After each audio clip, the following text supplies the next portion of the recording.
Selamat berjumpa lagi sahabat Sehat Indonesia, dan kali ini kita akan berbicara tentang topik Reiki itu apakah semacam dukun, kemudian juga klinik atau mistis dan juga yang lainnya ya. Nah, kita akan bahas secara detail di sesi ini. Nah, Anda yang ingin berbagi pertanyaan atau informasi, ragu atau ingin mencoba Reiki ini, silakan meninggalkan komen di kolom komentar ya. Jadi begini, beberapa waktu yang lalu ada yang menanyakan atau menyatakan bahwa Reiki ini seperti perdukunan gitu ya. Nah, oke, kita akan bahas satu persatu perbedaan antara Reiki dan perdukunan atau mistis ataupun klinik gitu ya. Jadi begini, yang pertama, Reiki itu bisa dipelajari oleh semua orang.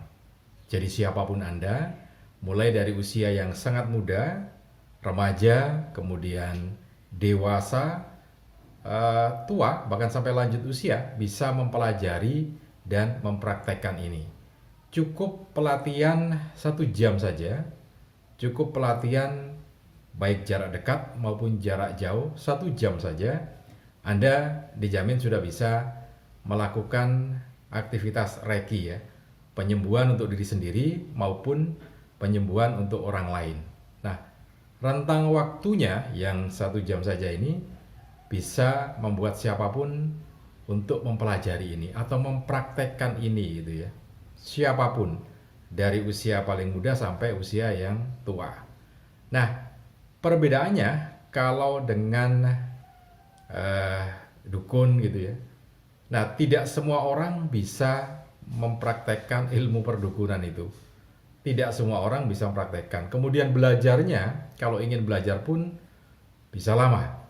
Nah, ini cukup 1 jam saja, bahkan kurang 1 jam.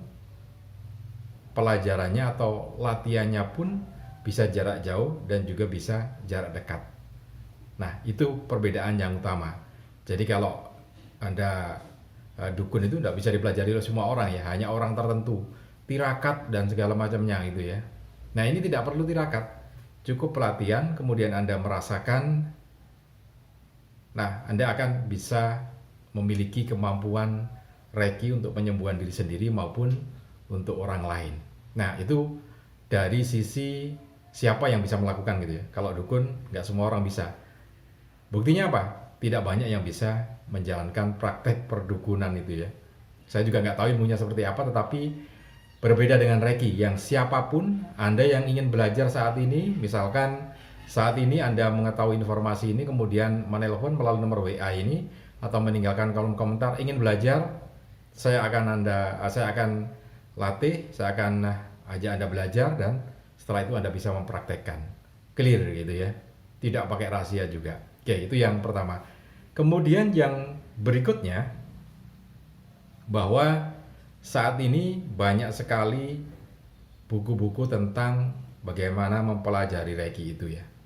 Artinya, kalau itu sudah ditulis dalam sebuah buku yang jumlahnya cukup banyak, puluhan, bahkan mungkin sudah ratusan ya, silakan Anda cari, searching di toko buku ataupun secara online, searching tentang buku Reiki.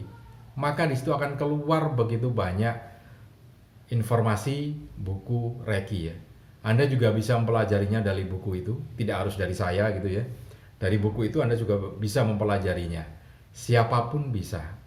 Nah, informasi yang terbuka lebar, luas ini juga membuktikan bahwa ini bukan klinik, bukan dukun gitu ya. Tapi benar-benar sesuatu teknik penyembuhan yang bisa dilakukan oleh siapa saja. Jadi tidak banyak kalau perdukunan ya bedanya ini. Jadi kalau dukun itu kan tidak ada ilmu perdukunan dibukukan gitu ya, nggak akan ketemu. Bagaimana cara mempelajarinya nggak akan ketemu. Biasanya akan disampaikan secara rahasia, kemudian menggunakan tirakat, puasa ya.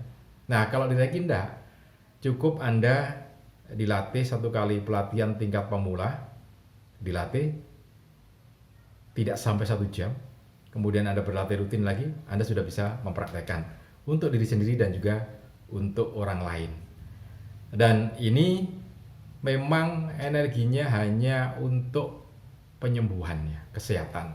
Oke, itu dari peredaran ilmunya itu. Yang kemudian berikutnya ada yang mengatakan begini, karena itu kan eh, tidak bisa dilihat oleh mata itu ya, kasat mata. Jadi disimpulkan seperti dukun aja gitu.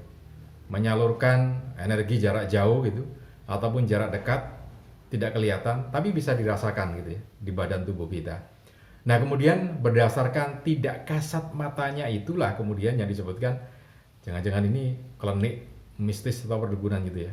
Oke, eh begini, dibandingkan dengan teknologi informasi ya, teknologi telekomunikasi, HP misalnya, HP itu menggunakan gelombang elektromagnetik ya, dan panjang gelombangnya atau frekuensi gelombangnya berbeda-beda. Antara dulu kalau ada GSM, kemudian ada CDMA itu ya. Kalau Anda dulu pernah eh, sempat merasakan teknologi telekomunikasi dengan gelombang CDMA yang lebih murah itu ya. Kemudian ada yang GSM yang agak mahal tapi kualitasnya berbeda. Nah, di GSM juga ada gelombang macam-macam ya. Ada yang 2G, 2G, kemudian ada 3G, 4G sampai 5G. Nah, itu semua punya kelebihan dan kekurangan. Nah, sama dengan Reiki. Ini juga menggunakan gelombang elektromagnetik ya. Tapi memang dikhususkan untuk penyembuhan, bukan untuk menghancurkan atau untuk merusak sesuatu gitu ya. Bukan untuk memukul orang, bukan untuk menyakiti orang. Ya memang nggak bisa dipakai untuk menyakiti orang. Jadi ada yang menyebut Reiki ini sebagai gelombang pintar gitu ya. Jadi energi pintar, smart energi, energi yang pintar. Karena energi ini akan membetulkan bagian tubuh kita, energi dalam badan kita yang mengalami kerusakan atau permasalahan, kemudian digantikan dengan energi yang lebih baik, menyehatkan. Nah, ada yang menyebutnya sebagai smart energi. Jadi dia akan menyembuhkan energi atau membangun energi yang lebih baik lagi dalam tubuh kita.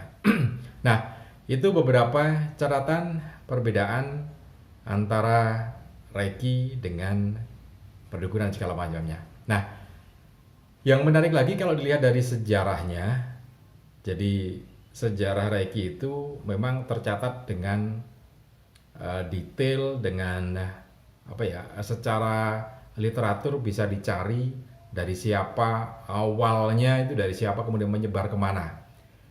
Berbeda dengan ilmu perdukunan, nggak akan ketemu sejarahnya kayak dari dulu gitu ya. Tapi kalau Reiki sudah jelas. Jadi namanya ini Reiki, ini bahasa Jepang karena memang pertama kali ditemukan oleh seorang master, jadi seorang sarjana, ya sudah sarjana pada tahun awal 1900-an, 1920-an. Beliau ini adalah master Reiki Usui, tapi belum disebut Reiki waktu itu karena beliau masih dalam proses pencarian ya.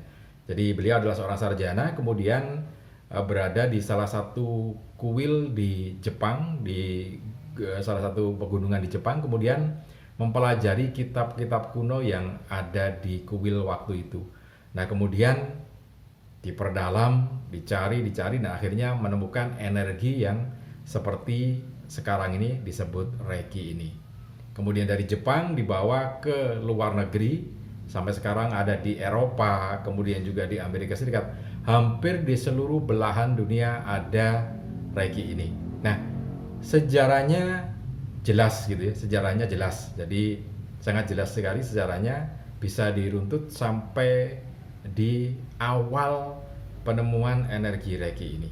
Nah, energi Reiki ini sekali lagi seperti yang saya sampaikan tadi, memang smart energi. Dia akan menyembuhkan, akan menghilangkan energi kotor yang buat badan kita sakit, menggantikan dengan energi yang lebih baik, yang lebih segar, lebih bersemangat, lebih optimis gitu ya.